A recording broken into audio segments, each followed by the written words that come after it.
13 of the most emo things I have ever done. So I'm dressed appropriately for the topic. This is a hoodie that I used to wear constantly, just about 24/7 when I was about 13. The prime of my emo days. I was always speaking out in favor of rights for everyone. That's when I went vegan and started speaking out against racism and sexism and homophobia, and I didn't really know why about the homophobia at the time. I just thought I really liked gay people. I actually have a diary that I wrote in when I was 13, and I was like, I just really like gay people. I was obsessed with My Chemical Romance and The Used. I think, like, this is like the holy duo of like emo bands that you could have been obsessed with. If you liked one, you kind of had to like the other. I had so many band shirts. I had one of my favorites, Fire Truck red shirt, and it said My Chemical Romance, and then it said I don't need your friends, I've got my own, over a screen print of bullets. So whenever I would be upset about something, I would just slam my door, turn my CD player on, and start blasting Helena. Like, I was the epitome of Ebony Darkness Dementia Ravenway. It wasn't any other song. I mean, I would let it go to other songs, but I would always start with Helena. Not even like that heavy of a song, but I just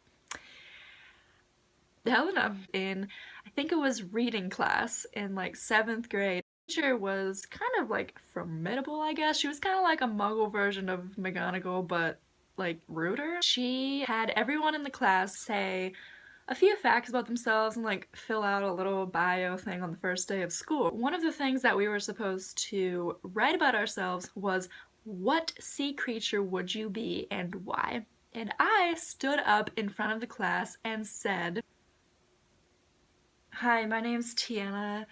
I would be a jellyfish so I could sting my enemies."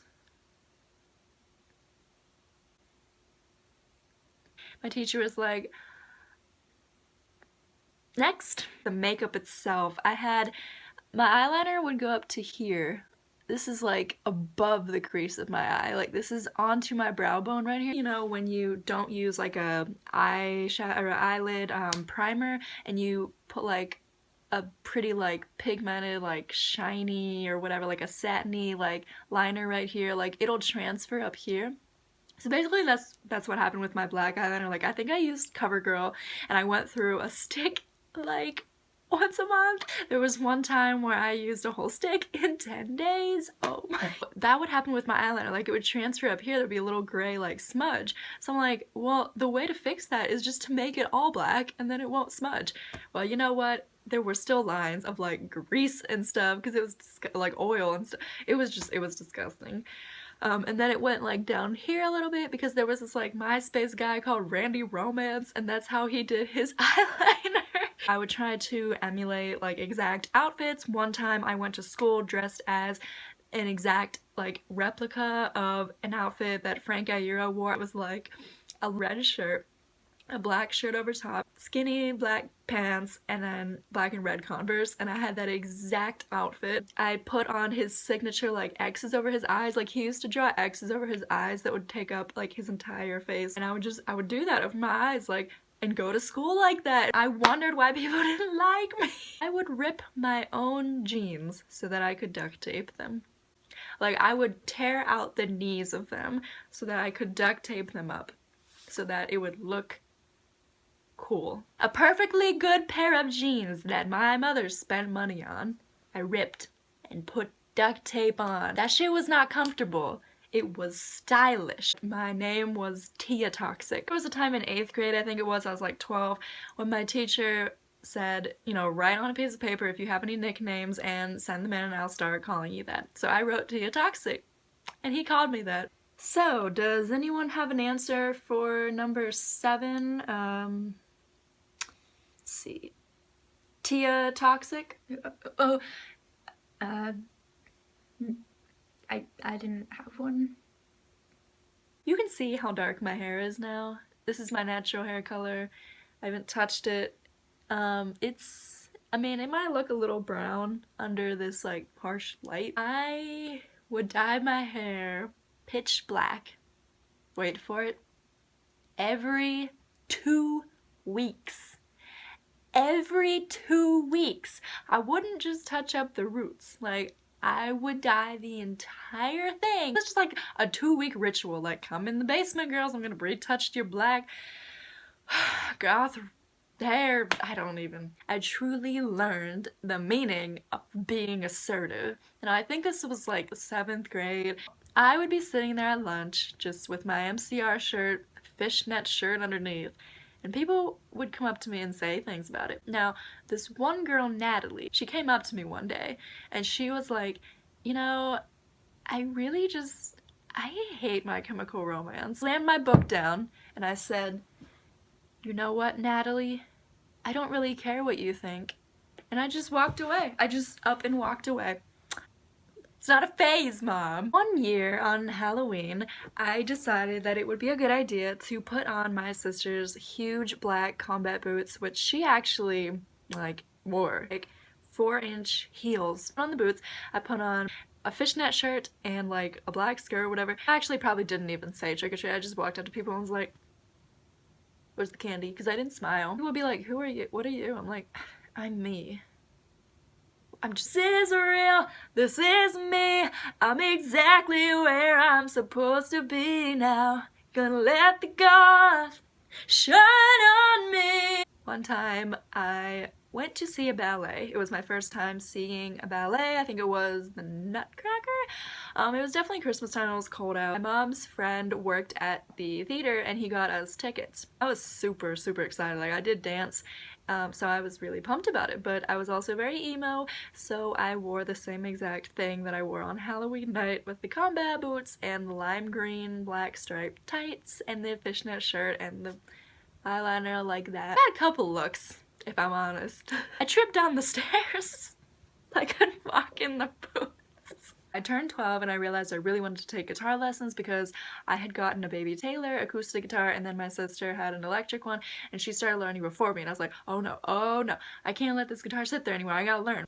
I brought it to class, like a guitar teacher, and he was like, okay, we'll start with Jingle Bells, and he was like, oh, yeah, you don't like Jingle Bells? And I was like, he was like, okay, like, bring something you like next time. All I brought to class was CDs of The Used, My Chemical Romance. My guitar teacher was like, are you kidding me? Like, this is so advanced. I can't teach you all these, like, power chords. I'm like, he's like, okay, this is an A. And he'd just be like, I feel like you're just trying to make things harder for me. I'm like, well, if you can't play them, like, he would just be like, oh, okay, I got this. I was in the bathroom and basically I would spend my periods just in the bathroom. I had very unhealthy habits and I would just hide away in there and do my eyeliner. One time I was in the bathroom and I was in the biggest stall because that was the one that had the mirror over the sink. It took me a couple minutes to realize that it was the pot bathroom because it smelled, but like, it didn't smell like pot, it just smelled like cigarettes. So I don't know what people were smoking, but like, it didn't smell like pot. Anyway, it was called the pot bathroom, okay? So I was in there just touching a eyeliner over and over, and I'm pretty sure I just sat on the ground at one point and started reading a book. All of a sudden, I hear heels on the ground. I'm like, oh, here we go. She just comes in, her heels stop, and she's like, what are you doing in there? And I was like,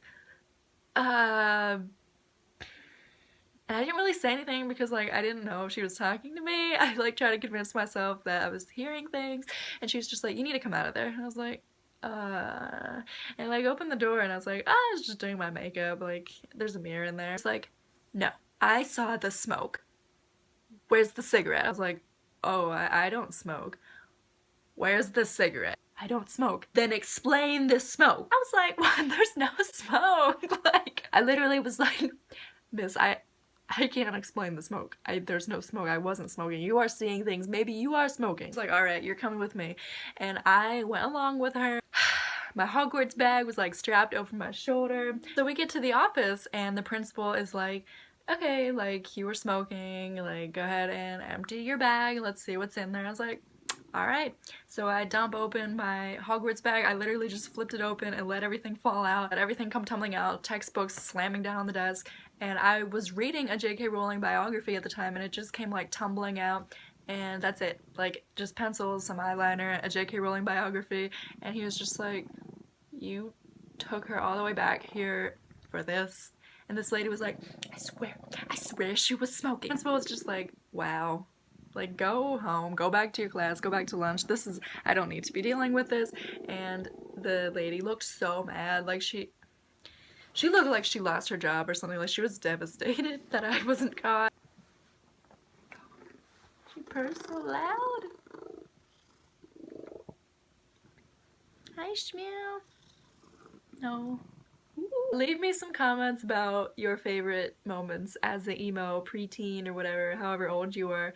And I will, comment and like every single one. Right. Bye!